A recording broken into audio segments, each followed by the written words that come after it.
Assalamualaikum warahmatullahi wabarakatuh. Welcome back to my channel.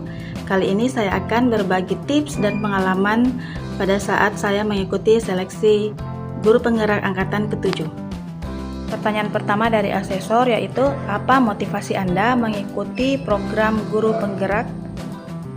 Sebelum kita lanjut, saya harap kepada rekan-rekan guru semua dan rekan-rekan calon guru penggerak untuk mendukung channel ini dengan menekan tombol subscribe, like, and share.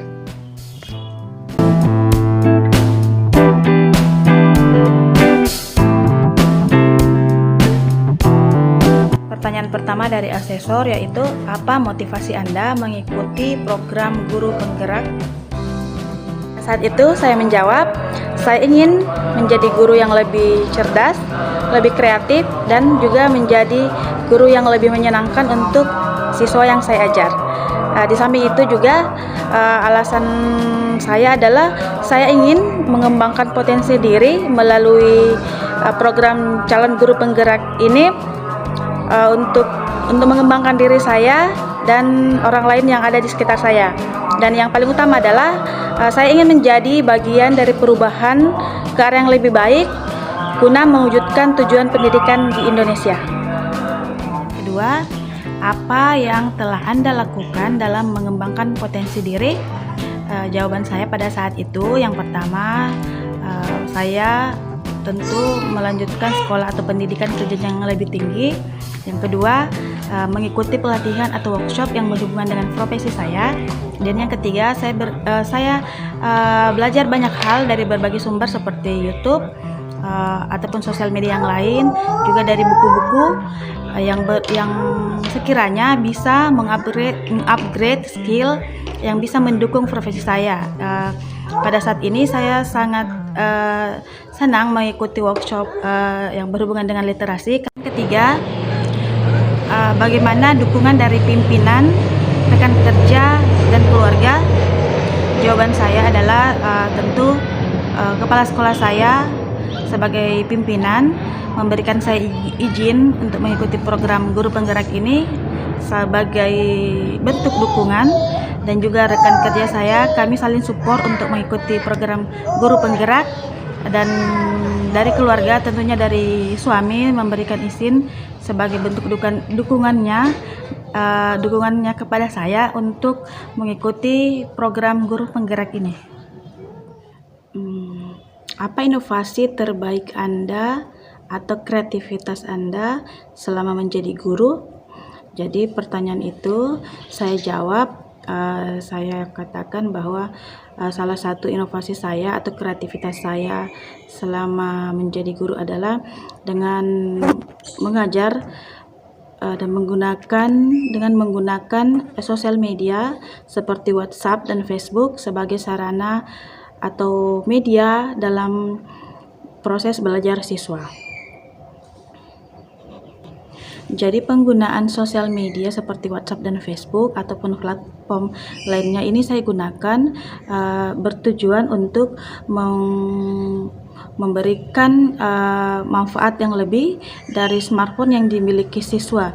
Jadi tidak hanya sekedar sebagai sarana komunikasi dan hiburan, tapi mereka juga bisa menggunakannya sebagai media belajar, sehingga porsi mereka untuk menggunakan handphone sebagai sarana hiburan teralihkan ke lebih yang bermanfaat menjadi sarana belajar. Jadi di sekolah kami itu memang penggunaan smartphone tidak dilarang oleh kebijakan yayasan. Siswa diizinkan untuk membawa smartphone ke sekolah, sehingga itu bisa menjadi salah satu tantangan buat guru bagaimana hal yang negatif bisa dirubah menjadi ke hal yang positif. Jadi khusus dalam pelajaran bahasa Inggris, pelajaran yang saya ajarkan, saya menggunakan WhatsApp sebagai media untuk mengirimkan siswa tugas, materi, dan juga siswa bisa kadang menjawab atau mengirim tugasnya juga melalui WhatsApp, dan kemudian saya juga menggunakan Facebook sebagai sarana untuk mengajar siswa. Jadi kami membuat grup private group yang dimana membernya adalah hanya siswa saja dan saya selaku guru. Jadi Facebook itu digunakan untuk mengisi tulisan-tulisan yang tugas yang saya berikan ke siswa. Mereka akan membuat sebuah tulisan ataupun tergantung tugas yang apa yang saya berikan, maka siswa akan mengirimkannya ke grup tersebut. Selanjutnya, apa dampak dari kreativitas atau inovasi tersebut bagi siswa, guru maupun orang tua?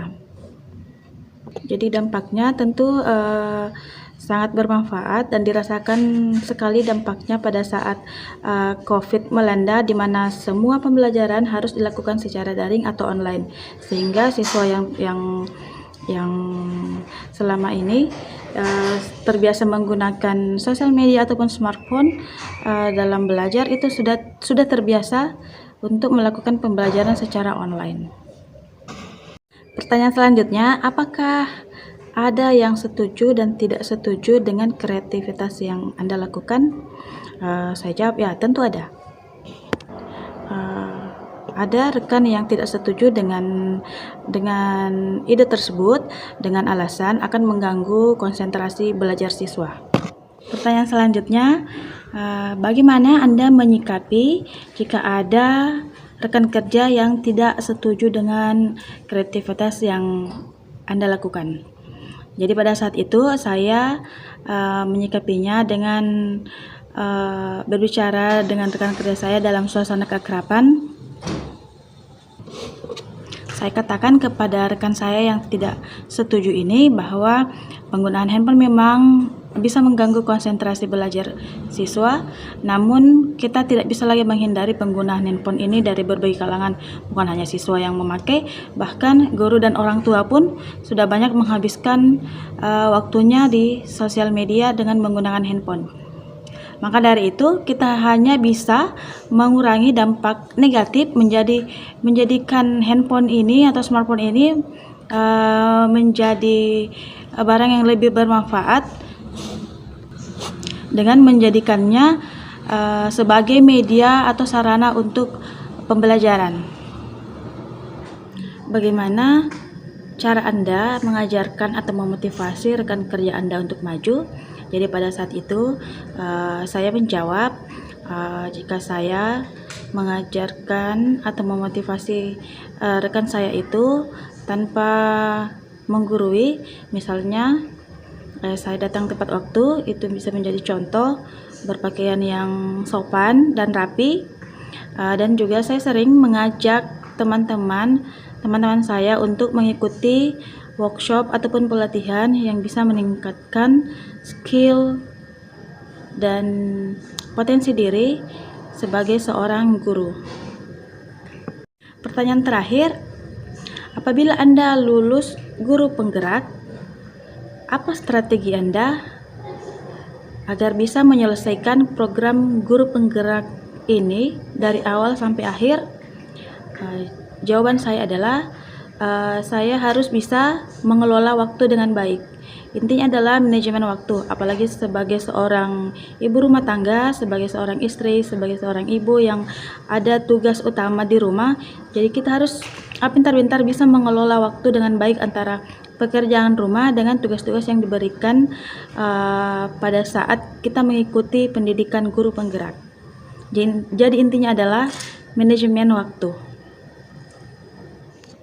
Jadi itulah beberapa pertanyaan yang diajukan asesor pada saat saya tes wawancara beberapa pekan lalu. Sebelum lanjut ke tips and trik agar lulus wawancara guru penggerak, saya harap pada teman-teman guru untuk mendukung channel ini dengan menekan subscribe, like, and share. Semoga video ini bermanfaat untuk rekan-rekan guru yang ingin mendaftar calon guru penggerak. Tips agar lulus tes wawancara guru penggerak, yang pertama yaitu secara teknis sediakan kuota internet cadangan untuk menghindari hal-hal yang tidak diinginkan, seperti misalnya mati lampu atau kehabisan kuota. Yang kedua, memastikan laptop atau handphone, kamera, mic, dan speaker dalam keadaan tidak bermasalah. Yang ketiga, persiapkan 1 jam sebelum memasuki jadwal yang telah ditentukan. Pada saat menjawab pertanyaan dari asesor, yang harus dilakukan adalah pertama, harus jujur dalam memberikan jawaban dan harus sesuai dengan esai yang telah dikirim. Yang kedua, rileks dalam menjawab pertanyaan, bersikap sopan dan santun di depan asesor, menjawab pertanyaan dengan baik, berpakaian yang sopan dan rapi, dan terakhir adalah berdoa.